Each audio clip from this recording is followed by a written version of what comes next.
Welcome, everybody. Thank you so much for being here with us on a Wednesday afternoon.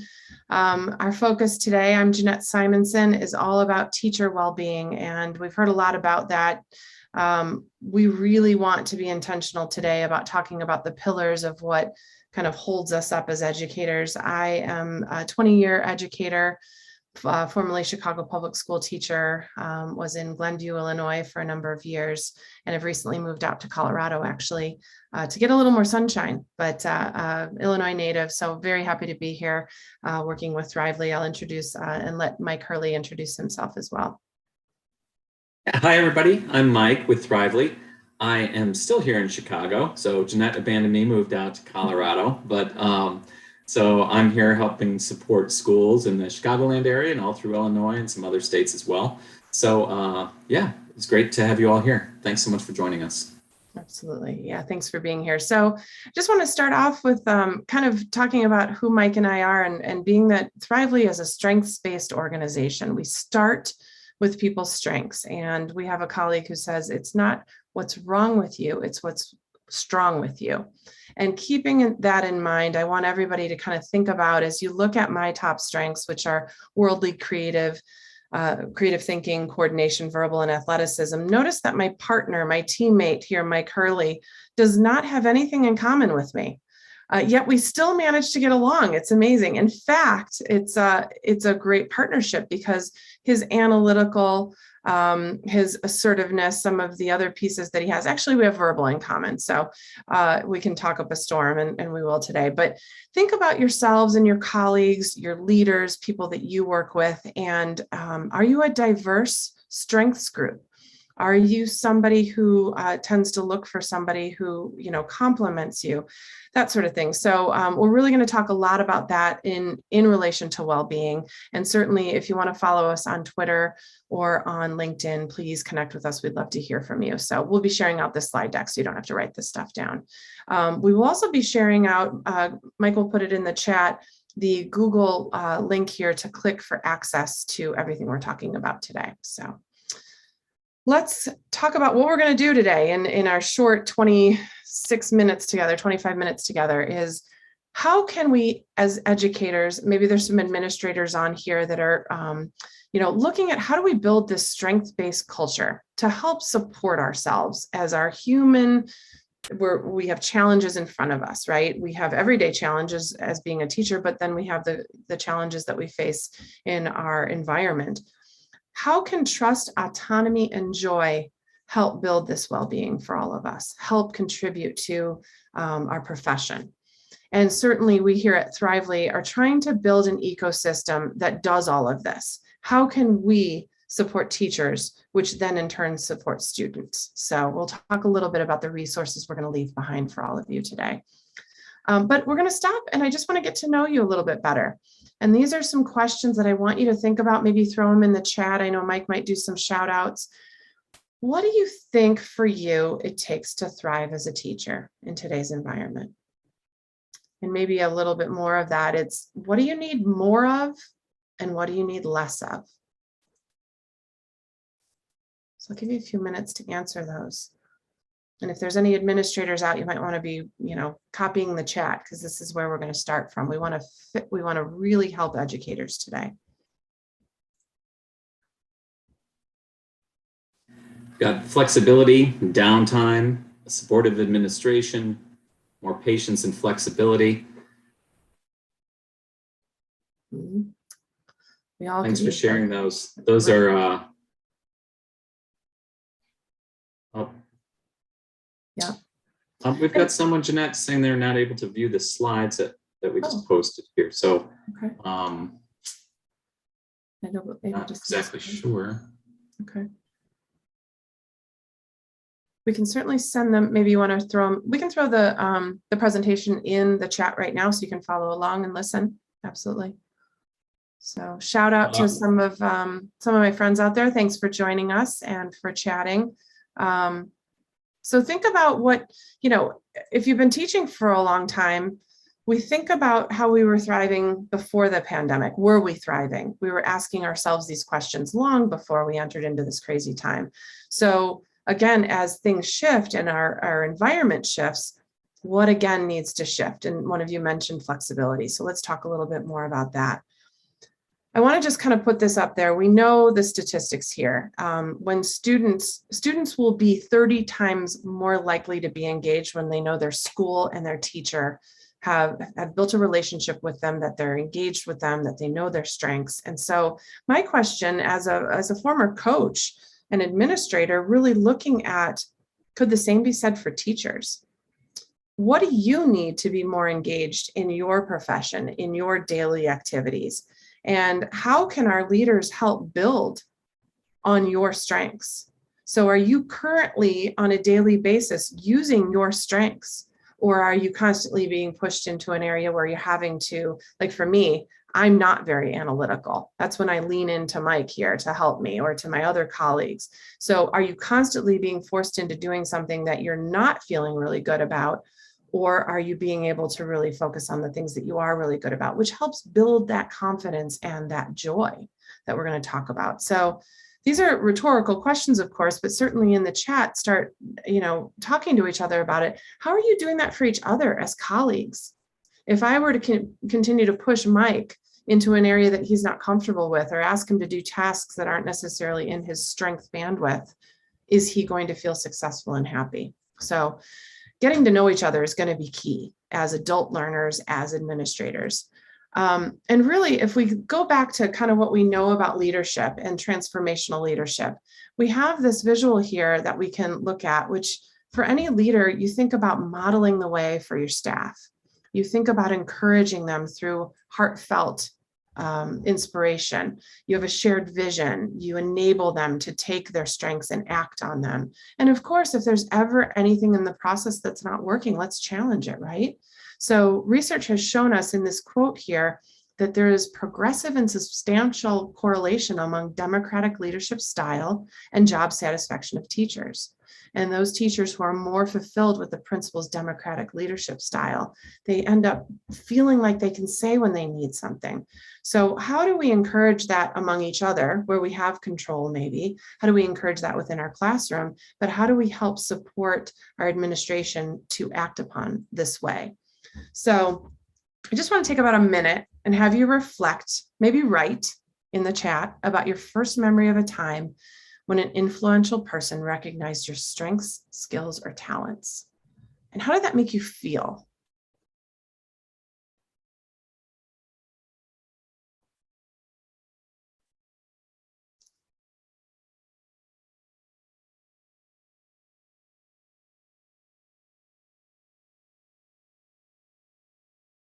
Really good. I love that all of you are valued. Absolutely. If you felt valued every day coming into school, maybe you do. What is the action behind it? Yeah, recognizing talents, respected and appreciated, valued and noticed, wanted. Absolutely. So what in our systems are not making us feel this way, and what in our systems or the way that we operate with each other are helping you feel this way? That really is, we'll get to talking about root cause analysis in a few minutes, but are you doing this for students, right? The things we have control over are our ecosystem. So if you're a teacher, if you're a coach, if you're an administrator, you're the people that you influence. How are you making sure that you know that they can feel valued and noticed? These are great. Thank you so much for sharing. And so looking at this real quick, and Thrively really, why I used it both, in my job at Glenview as a coach, all the way down to when I built project-based learning modules at Walt Disney Magnet School. And then of course, when I moved out here in a CTE administrative role, I was thinking about how we take the strengths of students and we build project-based learning modules or career readiness modules. So I want you to take a moment and just throw in the chat, what is one of your strengths that you think, if you were to take our strength assessment, would be one of your top 5? And if you've taken the Gallup strength assessment before, you might be able to quickly pop in here. But I know I shared Mike and I are, we share verbal as a top strength. So throw in what you think your top strength would be. And I challenge you guys to go back and take the Thrively Strength Assessment. It's free for anybody. We'll show you how to log in and take that, but also have your kids take it for free, because then you can get to know, what do you have in common? How can I do groupings? How can I make sure that everybody has their strength highlighted? So these are 23 strengths that the pediatric neuropsychologists out of the state of California helped us build. And it really is about, it's the first student-focused strength assessment. So it's built for kindergarten all the way up through 12th grade. So if you haven't had exposure to it yet, or you hadn't had a chance to do it with any students or your own kids at home, I know I started with my own kids at home, have them take it. It's really fascinating. And when we lead with strengths, we're all around SEL, right? Everyone's focused on this, but let's not just do SEL where we check off a box.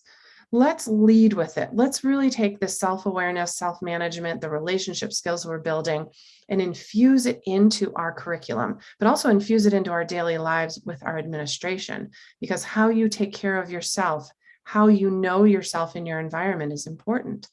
So we know that healthy relationships begin with this, right? I know that my colleagues have this strength and I lean into them and I ask them for support and help in the areas that I know that they're really good at. That elevates them. Have a conversation in the chat. When was the last time a colleague leaned into you and said, hey, I really need help with something. I know you're really good at it. Did that make you feel great? Did it feel like another thing on your plate? What was the conversation? And when your administration comes and asks you, hey, I need help with this, and you know that it's something that you're really good at, does that build the relationship? Here you can see an example of a student facing. So my students might take the strength assessment, and I know that I have 15 flexible kids in my class.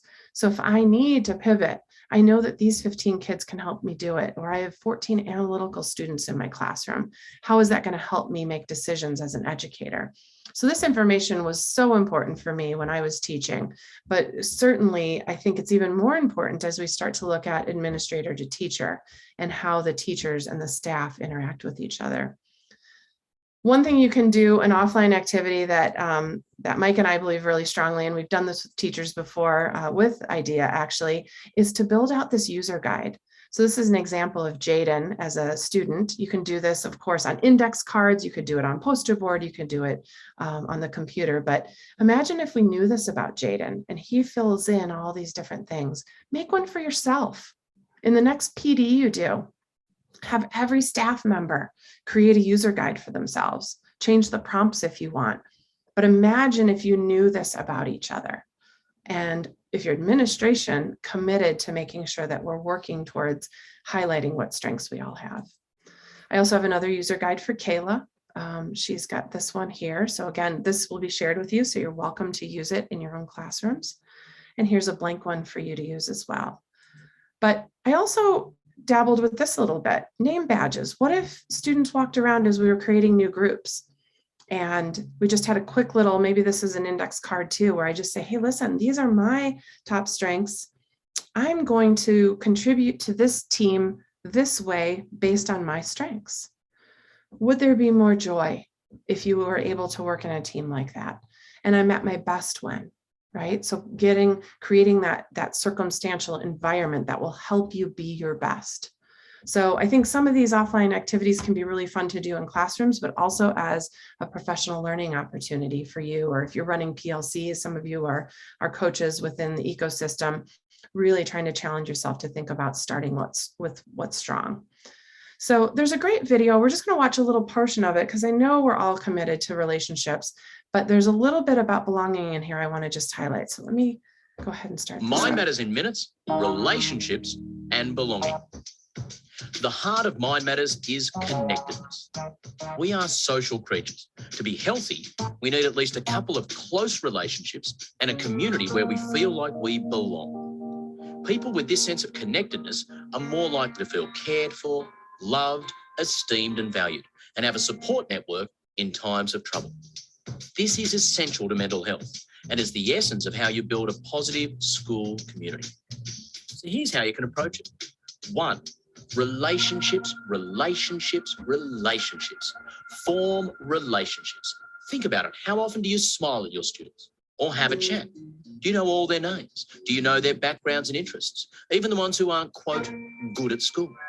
Good relationships are built through curiosity, positive regard, warmth, and empathy for everyone. 2, help students feel like they belong. At school, there are so many ways for students to feel left out or different, socially, culturally, academically. How would you feel in a place where you were constantly criticised? You might be angry. You might be miserable. You probably wouldn't be happy or productive. In a positive school community, staff identify the strengths of every student and their families and find ways that So I'll stop right there. Are we identifying strengths of every one of our students and every one of our staff members, right? So as we think about that, what are the structures that administration has put in place? Because again, and Mike and I had this conversation before putting together this, if we're solving problems for teachers, and think about those problems that you want to solve, behavioral issues, things that are happening in the classroom where kids don't feel like they belong, those bubble up, right? So if we're getting to the heart and the core of what's going on in classrooms, we really need to focus on, obviously, what we're doing for students, taking that time. I know somebody said that in the chat earlier, being able to be given time to do this work. So there's so many great studies out there. There's so many great studies out there that support this work. And I'm going to share just a couple with you. The neuroscience of trust, okay? We know that so many things happen when I distrust my environment or the people around it. And this is just a quick little picture in terms of, and I've shared this with kids before, especially when I taught middle school. They're like, whoa, what's going on in there? But if I distrust, I've really got a whole lot of stuff that I need to move through. So when we build a culture of mutual trust, we can improve the relationships and even our own happiness. I know we're all struggling with the uncertainty and all of the crazy out there. So what if we just built this trusted kind of relationship with a few people that said, you know what, I can lean into you when I'm feeling down. I can lean into you when I need support. We know that trust increases the oxytocin levels, and these signal whether we're in a safe space or not. And when the brain lacks this, we experience this stress and anxiety, and we're afraid to take risks, right? That's that whole, if I'm being observed and I don't know that I'm in a trusting situation. So really, one of the things inside of Thrively that, again, so much of this we can give you access and make sure that you can use it tomorrow, next week, is taking the habits of mind assessment built by Ben Akalik and Art Costa. These are the 16 habits of mind that contribute to happy and healthy people. And it's successful. So look at just a couple of the listening with understanding and empathy, thinking flexibly. If we know that our students maybe aren't listening with understanding and empathy, or our staff aren't, we can start to build up that understanding of how do we get these habits of mind growing. And we have playlists and lots of things inside of Thrively that help our students think about how they're going to do each of these habits. For you as adults, some of these lessons I have taken myself, thought, okay, I got to get better at this. And so really, again, we don't need self-care from, I might need a massage right now for sure, but how am I also building up my own experience as a professional, but also in my personal world, to be able to bring down those levels of anxiety? Because a person who trusts will increase empathy. They will bond to others and they'll build that connection. They'll be open to it and they'll give and receive love.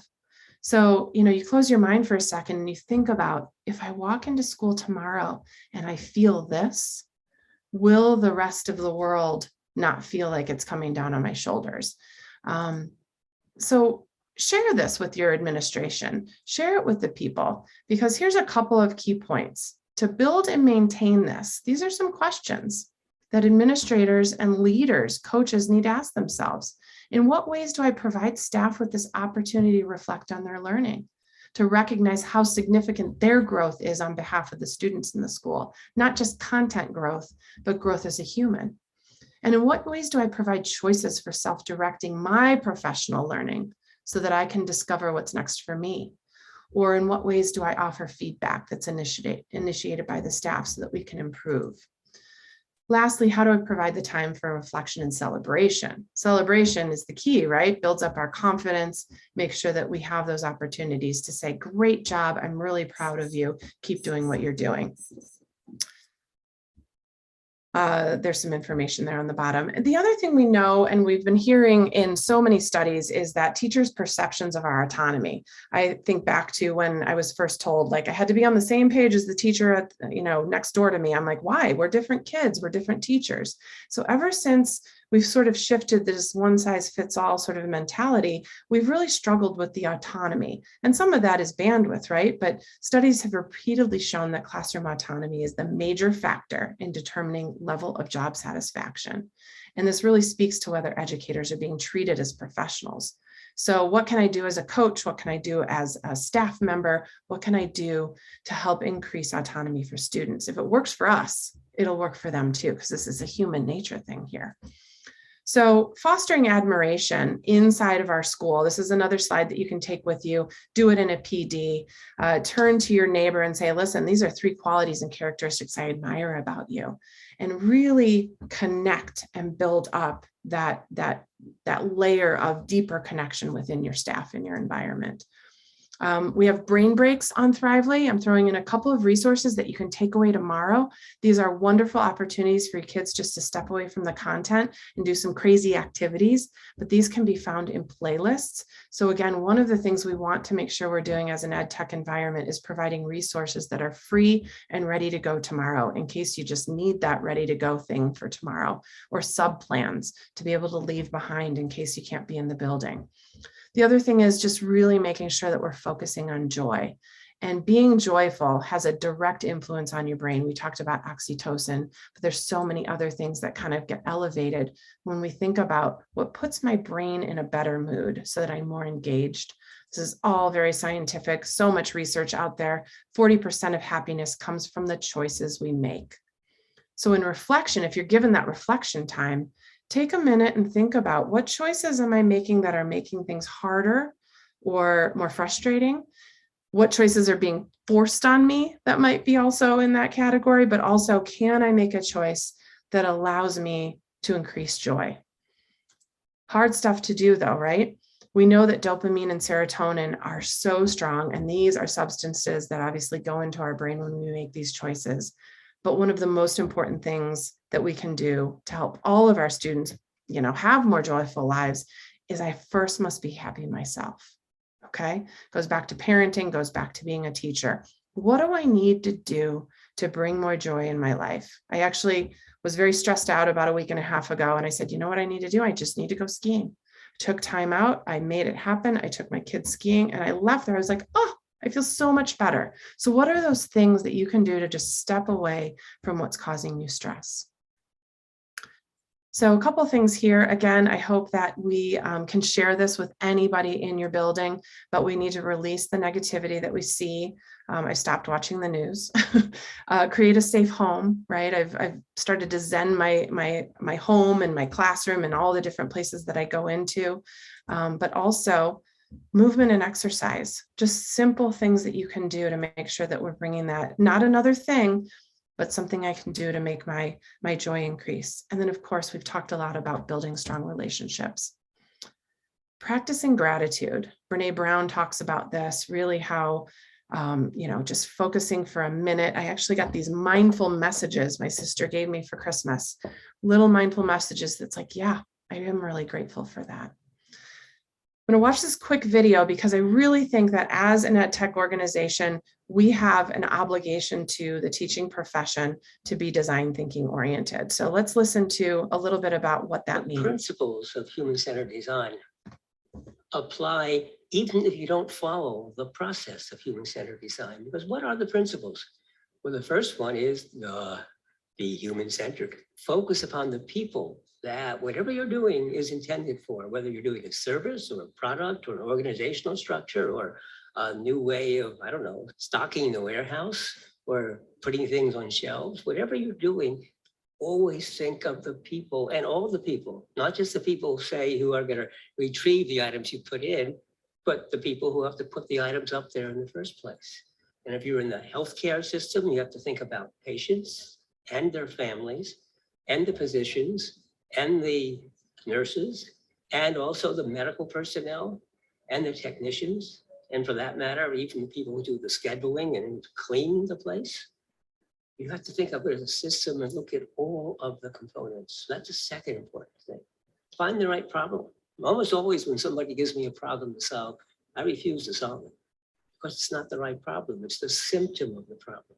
And I want to solve the fundamental basic problem, because if I can solve the basic problem, guess what? The symptoms disappear. But that's not always so easy, and it can take a lot of time. And even though I argue strongly, you should always try to solve the fundamental root problem. Sometimes it's okay just to solve the symptoms. And finally, you have to think of everything as a system. Everything is interconnected. So if you solve this tiny little piece, well, that's kind of nice, but sometimes optimizing each of the small pieces gives an inferior result. Optimization of the local does not mean global optimization. And so we should always be thinking of the big picture. What is the final result we care about? And user experience. So we at Thrively believe very strongly in human-centered design. The And so if we principles of human-centered design. does that as I jump forward. So what we're trying to do, right, is take stuff off teachers' plates. These are some bullet points that came out of a recent research article of what teachers are looking for. Thrively has so many resources, free and otherwise, that literally is ready to go. Coaches, hand it off to your teachers. Teachers, be ready to go. And really just watch your students shine and get to know them. That's what we want to do anyway, right? We want to see them explore the world. We need to stop preaching self-care. We love the free stuff, but we also need to take care of each other. We need to make sure that we're checking in on each other. We don't want to start expecting teachers to catch students up in curriculum and content, but rather build those relationships with students. We've got so many resources inside Thrively. Our WellBeing Index we just launched helps us build those relationships daily to be able to check in with students and be able to see what they're doing, and to share that out with counselors and social workers. But we also need to commit every day to rebuilding and maintaining trust, both in our classroom environment and within our world. Give teachers fresh ideas. This is what we want to do at Thrively. We want to connect, engage, and give students that help of why I'm in school. Why am I learning this? There's so many resources and playlists and in projects, and create that healthy culture that we're looking for. So the learning experience platform really takes you through this progression of knowing your students, building passion, developing skills, and creating that authentic learning so that they're empowered learners for life. We're going to solve these problems by making sure that we're building those relationships, we're managing stress, and we're creating relevance for students' futures. So when he talked about that, problem solving, it's not that, we want to put a Band-Aid on it. We want to get to that root cause, right? So I've mentioned a little bit about this WellBeing Index. This is a brand new feature we have in Thrively. Please, you can get this for free. I cannot believe this is free for anybody out there. Log in. At the end of this presentation, there's login information. Tomorrow, you can have your kids log in and tell you a series of great things about them, or share with them a little bit about what they need, and you can track it over time. We can build and sustain these positive relationships while building out this gratitude journal, making sure that we're all checking in on each other. And certainly, hopefully, all of us being able to say that a thriving, I don't know why it's not fast forwarding, but anyway, a thriving person can say, and it's not telling me anything. I guess we have to fill it in. No, I have talents. I belong here. I am respected and valued, and I have a contribution to make. So I hope all of you are able to say that over the course of time. Keep working towards that. We are stronger together. And please add to this conversation. Thank you so much for being here. I know Amber wants to share a little bit of information about our up and coming, and certainly share out in the chat any questions you have. Hi, Jeanette. I just thought, since you were presenting, my slide probably didn't pop in. So maybe if you refresh. Yeah, absolutely. I can refresh. Well, I just there it is. Thank you. I just wanted to share with everybody, just a reminder, we do have our annual conference coming up. We are very excited that Thrively will be there to join us, doing some presentations and being on site. So please consider coming and visiting us. We have 1-day registration, 4-day registration, virtual registration. So please join us. And then I also just wanted to remind you that we have 3 more sessions with Thrively coming up. If you go to the next one, Jeanette. Absolutely. On January 20th, on Thursday, January 20th, we'll be doing a deeper dive, empowering leaders through focus on strengths. Then January 26th, another 30-minute Wednesday webinar focused on engaging with students. And on February 3rd, creating a strengths-based culture in the classroom. And yes, Marcia, all of those, sorry, it went away into the chat. There we go.